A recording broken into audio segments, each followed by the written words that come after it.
Hey guys, and welcome to part 8 of the Creating the Game series. Today we'll be looking at setting up our first boss on level 1. We're going to be looking at the enemy spawner, and we're not going to be doing super in-depth, but just the basic concept and best practices. And then we're going to be looking at some actor components, just to add some more interactivity in the level. So if we go back and jump to Unreal, this is level 1. If you recall from last video, we now have an alternate route. So I figured this would be the perfect place to add the boss. So if you go to the track normally, you would just hit the end of the level. But if you are able to go through the secret track, we can put the boss right here at the end. So the first thing I'll do is actually, let's go ahead and increase the speed that we have here. And right now the speed is 75, so go ahead and click on the blueprint here, BP change track speed.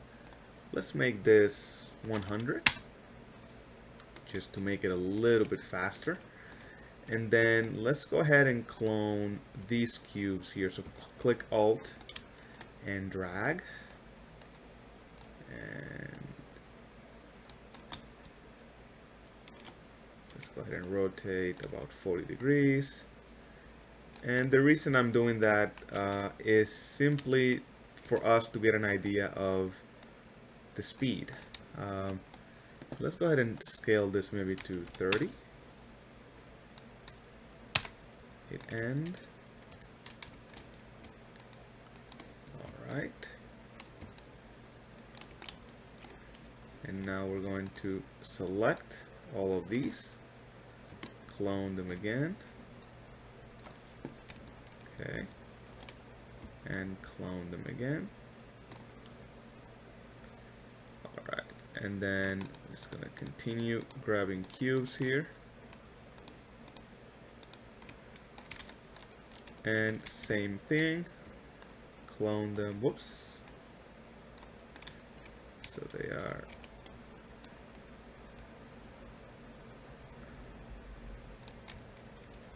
about here. And let's go ahead and move the spline. You can see that they're hitting it a little bit, so we can always adjust the track. So go ahead and grab the spline and move it a little bit. And grab this spline point and move it a little bit. And grab this one and move it a little bit. Alright. Okay. That's good enough.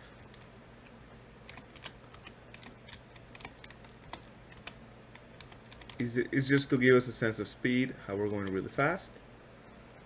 Cool. Let's go ahead and click save.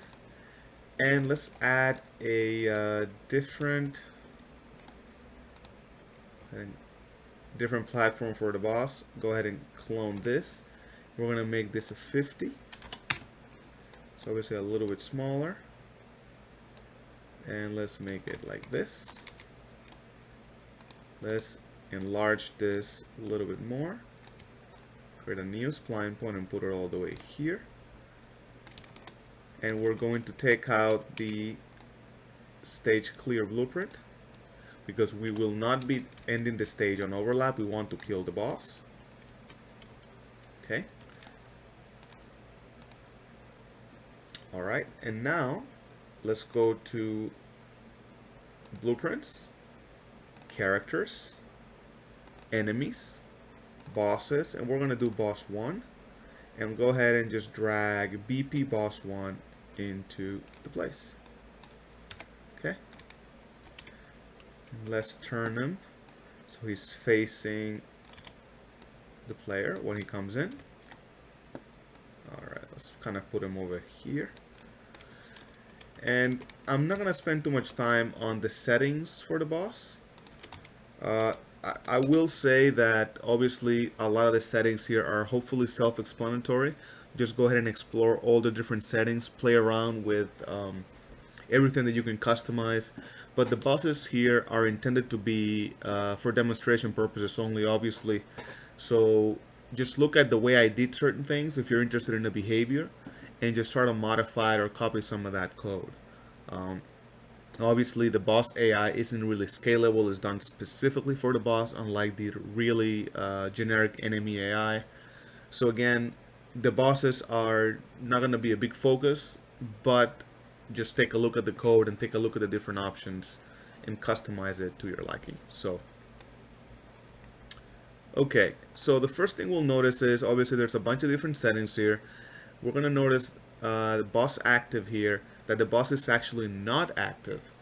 And that's actually a good thing. Once the boss is active, it'll obviously start attacking the player. So we want to make sure that we activate the boss when the player is in the right place. And that's what this blueprint is all about. BP boss activation. So if we drag the blueprint down and we rotate it around here, we can go ahead and scale it. You can see it's really tiny there. So we need to go ahead and scale the blueprint. Okay. Oops. And let's just 500. Yep. Maybe 800. 700. Sorry, I'm doing this on the fly, guys. 700. Okay, and then we'll do it like this, and then let's make this, I don't know, 100. Okay, let's make it 200. Okay, and now we need to specify the reference to the boss. So go down to setup, boss 1 reference, and select BP boss 1 and click on save. So if I just click on play through the current camera position, notice that the boss isn't really doing anything, but as long as I overlap that volume, the boss will become active.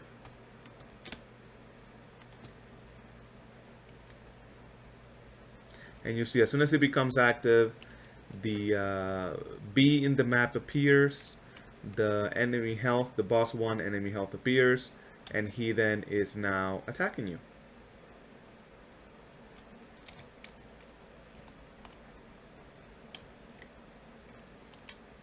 Okay,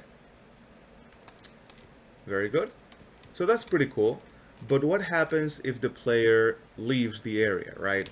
So right now, he's gonna come through the secret path. He's going to come all the way here. He's going to end the track, which means he's going to be in all range mode. And as soon as he does that, he's going to hit the trigger. He's going to activate the boss. And let's just move this and this a little bit farther. Maybe here. And then let's move this a little bit back here. I just want him to activate this while he's on range mode, not while he's on the track. But what happens if the player just escapes? The boss is going to be following you around. So we need a way to keep the player inside this area during the encounter, right? And there's a blueprint for that. So if you go to blueprint, actors, bounds, you'll see a blueprint called BP all range mode bounds. And if I go ahead and bring it here and drop it here, let's go ahead and rotate it again. Rotate it a little bit more. One more. Okay. This is basically a volume that will not allow the player to leave. So if we go ahead and scale it, let's see, 10. Whoops, sorry, scale it here, bound scale. So if we make this 10, that's too big. Let's make it a 6, a 5. Okay, that looks about right. A 5, and a 5 in the X. There we go. Perfect. What's going to happen is, once the player's inside this volume, as soon as he hit one of the edges, he will automatically be basically turned back into the center of the volume, effectively trapping him inside. Um, and you have just two settings here. You have whether it's active or not, and you want to keep it inactive at first. You have the bounce scale, which determines the size of the volume, and then you have a force U-turn boolean, meaning what happens when you hit the edge of the volume. If it's a if you're in a horizontal position, it'll force the U-turn, and if you're in a vertical position, it'll just flip you to go down. So I'm going to leave this as is, and I'm going to leave it inactive. And then I'm going to use BP all range bounce activation inside the volume to make sure that the player activates the blueprint while he's inside the actual volume. So we're going to put this here. And actually, let's go ahead and drag this a little bit further into the blueprint. We're going to activate this just before he, there you go. Just before he goes on the track, we're going to go ahead and activate this volume here. So let's go ahead and scale it. Make sure that the player actually does overlap it. Okay. All right. And just before he leaves, he will go ahead and activate this volume. So if you go to setup, it'll give you two things: activation delay for the volume, 1 second, and what is the bounce reference. And the bounce reference is just the one instance BP all range bounce, which is this instance here. If you click save all, what's going to happen now is that we are going to come here, activate all range mode, activate the boss through this volume here, and now the boss is active and we are more or less trapped inside this volume. So if I just click play here, notice that the volume isn't active, so I actually can go anywhere without a problem. But if I come through the track from here, and I'm going to simulate, obviously I'm not on a track, but if I come kind of around the same area, if I did it right, I should be able to activate the volume. And now if you try to leave, I'm just going to try to leave here.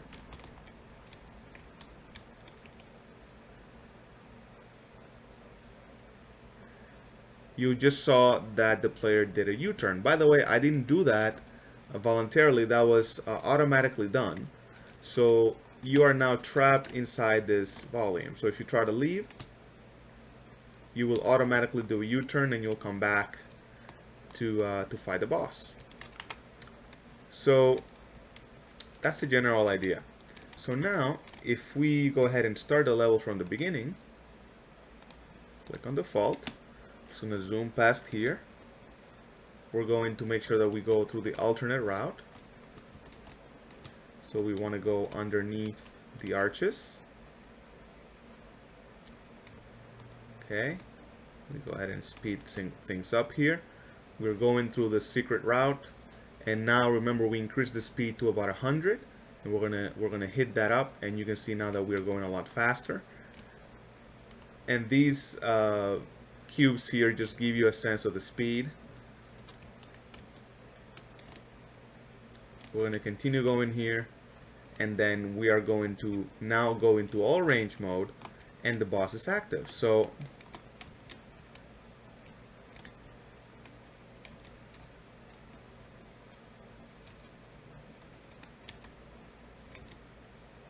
we'll try to kill it real quick. Oh, actually, we just died. Oops. And we're back at the we're back at the checkpoint here. Yeah. Okay. Well, good enough for now for demonstration purposes. Let's take a quick look at the settings here and see if there's anything else that we want to change. So health of the center is 25 hits. Head and cannons are 15 each. Boss is inactive. We want to make sure that we lock the Z-axis. So he's not going everywhere. He's just sticking to this plane. We don't want him to spawn any enemies. There are no enemies to spawn, unlike Corneria. Let's see here. Notice that you can change the boss name to whatever you want. So let's go ahead under boss name and put secret boss. Why not?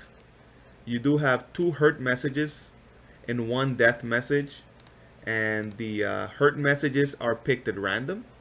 So whatever you put in here, every time you destroy one of its pieces, it'll just pick one of these random phrases and display it. And then obviously, before it dies, it'll spit the death message. And as soon as you kill it, it'll call event stage clear on the character blueprint, which will effectively do the same thing that this blueprint does here, the stage clear blueprint. It's the exact same event being called, but this is being called by the boss. So, cool. Alright, so we've set up our first boss, and in this case it's going to be the secret boss. Now let's take a quick look at the enemy spawner. And for that, let's go to the second level. So let's go to File, Open, Level Tutorial 2.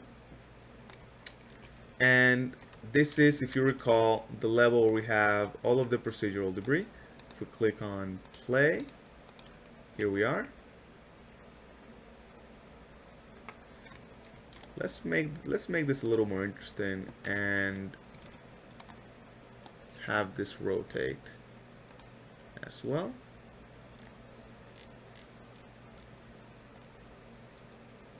Rotate the actor. And maybe just rotate it in the X this time, not in the Y, not in the Z. And now when we click play, we've got this little effect of the asteroids kind of going around. Okay, maybe it's a little dizzying actually, but we're going to leave it there. We're going to make sure that the track has a faster speed. So click on the BP track and go back to track speed. Make this 50. Why not? So it is going to be a lot faster. And let's go ahead and extend the track a little bit more. We're going to go past this field here. We start here. We go through this field. And then we finally leave the field, and here's where we're going to have some of these enemies spawn. Okay, and let's go ahead to stage clear, BP stage clear, and move it all the way from here all the way to the end. Otherwise we won't get to this part of the level because we will be obviously overlapping this. So we still want this level to be fully on rails. We're not doing all range mode in this level yet. First part of the level, we're going to be going around. And actually, let's go ahead and rotate this also here maybe by 3 and this by 7. Just to create a kind of a interesting effect. There you go. So the entire blueprint is kind of rotating everywhere. And this kind of creates this weird effect here. Nah, let's leave it like that. Sorry guys, I'm doing this again on the fly here. I have a general idea of what I want to do, but I don't have a script or anything. So okay, so whatever. We go through this asteroid field, we get here, and before we end the level, I want to make sure that we spawn a few enemies with the enemy spawner. So if we go to blueprints, actors, tools, you're going to see BP enemy spawner. Go ahead and put it right here. And again, like I mentioned earlier, we're not going to spend too much time here. There are a ton of different settings that you can explore. But the main idea of the enemy spawner is that you can spawn any of the enemies that you have defined by using the spawner instead of using the actual blueprint. And you would ask, well, why do I want to do that instead of just dropping the actual blueprint like we did here, right? With these enemies. And the reason for that is randomness. It gives you a certain level of control, actually. So if we come here and we're just going to type on setup to filter some of this stuff out, you'll notice that there are a few settings. Enemy type, you can select what type of enemy you want to spawn. You can actually spawn a turret as well. You can spawn a bandit, carrier, saucer, venom, a tank, which is kind of the little tank with a turret on top. Or you can do random flying enemy. So go ahead and select random flying enemy. You can select the weapon type. Right now it's just laser, fireball, or random. Let's go ahead and select random. Damage type. You have all the different types of damage that we talked about earlier. You also have random. You could select random damage. In this case, I'm going to leave it in light. You can do projectile type, normal, homing, never miss, and again random. I'm going to leave it in normal for now. You do have the ability to use the difficulty manager. We haven't talked about this, so leave this unchecked. We're not going to do any spawner tags right now. That's going to be later, but right now the default tag is spawner 1. You have the ability to make the mesh be fully destroyed, fractured or not. You have a few spawn methods here: active, inactive, and proximity. We're going to leave it in active for now. And then this show trigger and sphere trigger radius is for the proximity method. So that's all we're going to look at now. Then you have, of course, the setup is exactly the same information that you saw in the flying enemy VP, right? You have fire rate, you have health, you have idle behavior. In this case, is going to be stay in place. Engage behavior will grab, let's see, chase and shoot. So it'll spawn in place, and then as soon as it becomes engaged, it'll chase the player and shoot the player. And we don't need to worry about anything else here. Spawn, let's go ahead and make sure that it does spawn a pickup on death. Let's make it a smart spawn. And percent spawn rate, let's make this generous. Maybe 75% of the time, it'll spawn a smart pickup. Click on save. And now I'm going to start here where the camera is. As soon as I hit play, you'll see that it spawned an enemy, and in this case it was the enemy saucer.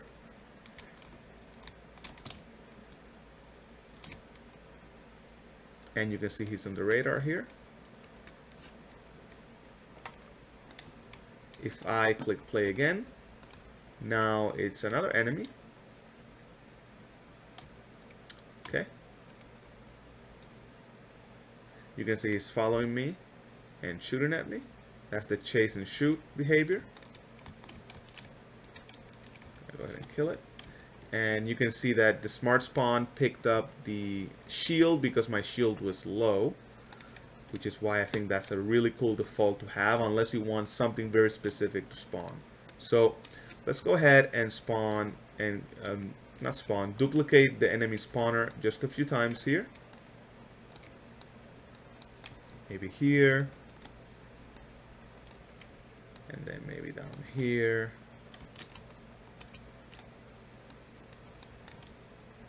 And then when the player comes zooming past, it'll have these enemies engage.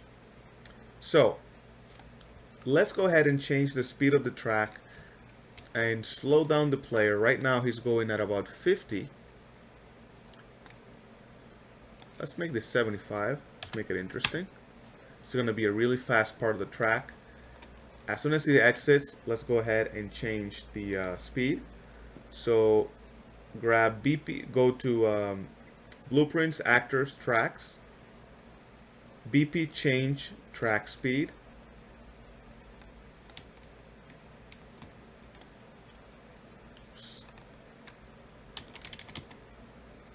Oops, I guess it didn't spawn it, so let me try that again here.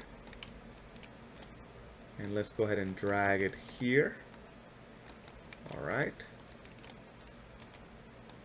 Rotate it 180 degrees. And let's go ahead and scale it. Okay. And it doesn't really matter the size as long as you just kind of make sure that the player is going through. So the new speed will be 25. It's going to come from 75 to 25, and as soon as it gets to about 25, he's going to be close enough so the enemy spawns. So let's go ahead and click on default player start and click play. Notice that we're going a lot faster now.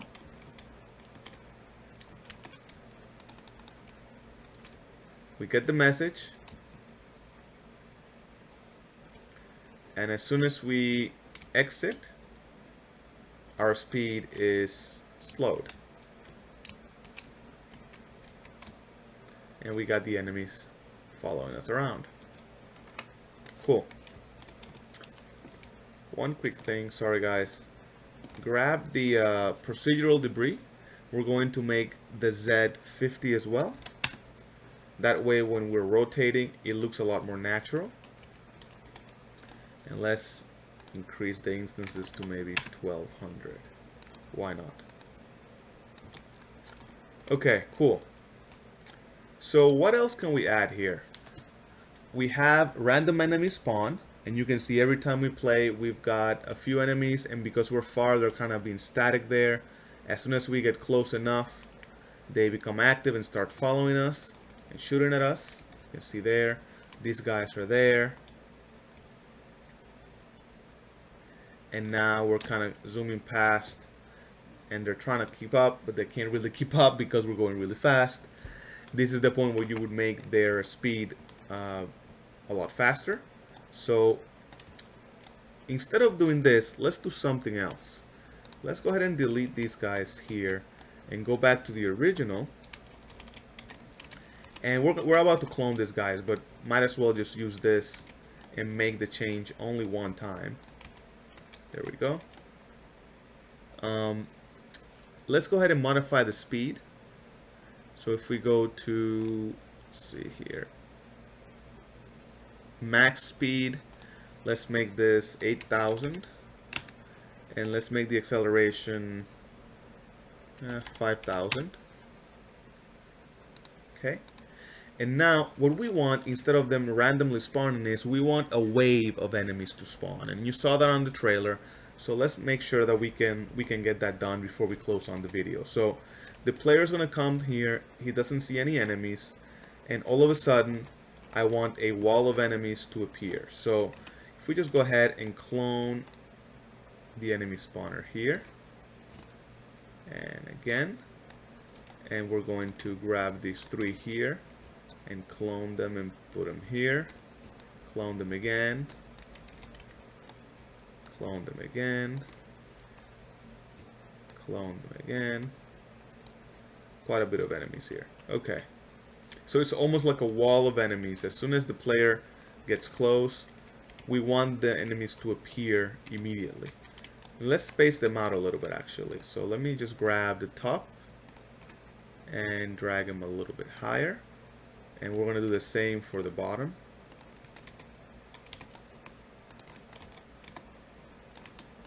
Okay, and just drag them down. There we go. And now, if we go back to tools, this is where we got the enemy spawner. Notice that there's another blueprint called BP Spawn Manager. So go ahead and drag this up to your level. It doesn't really matter where it is, but let's go ahead and put it kind of in the same area here. Actually, no, we need to put it in the front because we want to use this blueprint as a proximity to activate these guys. So right now, all these guys, all the enemy spawners from the first one to 14, all of these guys are active. So let's go ahead and select all of them. And under Setup General, go to Spawn Method. Click on Inactive. So right now, they're not going to spawn. Then, notice that we have a spawner tag. All of them have the spawner tag spawner 1. So now when we go here to the spawn manager, sorry, trying to select this guy here. Here we go. The spawn manager, spawner tag under setup. Let's put spawner 1. We're going to show the trigger, and we're going to activate this by proximity. So as soon as the player overlaps the trigger, and we're going to make this, let's say 2000, 4000. There we go. Kind of here. Make sure that the track, that it kind of covers the entire track. I think it does. Let's make this like 4500 just to be sure. Okay. Click on Save All. Cool. So what we have now is this enemy spawner. This spawn manager will activate all of the enemy spawners with the tag spawner 1 upon proximity, meaning when it overlaps the sphere. Excuse me. And every single enemy spawner here will spawn a random enemy, will shoot a random weapon type. They all have the spawner tag spawner 1, so all of them will be activated, and all of them are currently inactive. So what is the effect of doing this? The effect will be that when you start the level, you go through all of this. No enemies, you see no enemies, and as soon as we overlap the trigger, all of the enemies should appear at the same time. And there you go.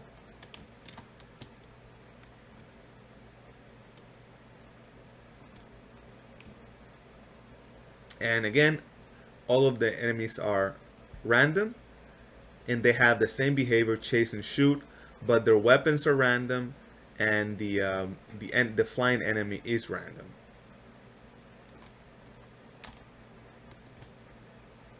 There we go. And we don't need to make it this long, quite frankly. So let's go ahead and delete this one here. Delete this one here. Oops. Actually, this is okay. Make the level end here. And let's grab BP, stage clear, and move it here. Obviously, this doesn't make any sense. The enemies spawn, and then you just kind of keep going, and eventually you end the level. But again, this is just a demo, just to show you what's possible. So, very cool.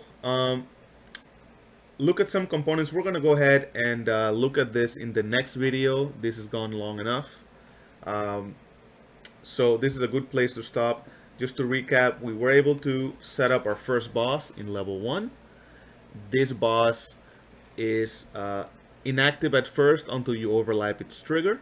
As soon as it becomes active, you also activate the all bounds volume, which means that the player is trapped and can't run away.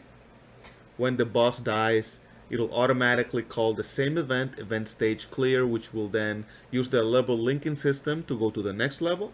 That level is level 2, which is the one we just saw here, the spacescape.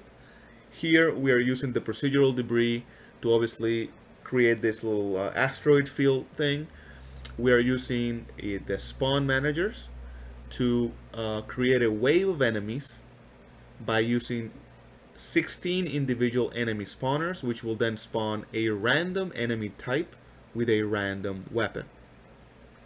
So it sounds kind of complicated, but it really is quite simple. I hope you see the value of having the enemy spawners here. You can really tweak the encounters this way. You can add some randomness. Every time the level is played, the enemies are a little bit different. And obviously, I wouldn't have everything be random all the time. You may want to have some key enemies that are specific meshes, right? You may want to have a, a tank specifically spawn somewhere, or a carrier, which is one of the bigger ships, somewhere. but this is just again to help you add some randomness. So hopefully everything was clear. If you have any questions again, or something didn't work as expected, leave a comment on the video below, or you can message me directly via email or PM me via YouTube. So otherwise, thank you guys so much, and I'll see you on the next video.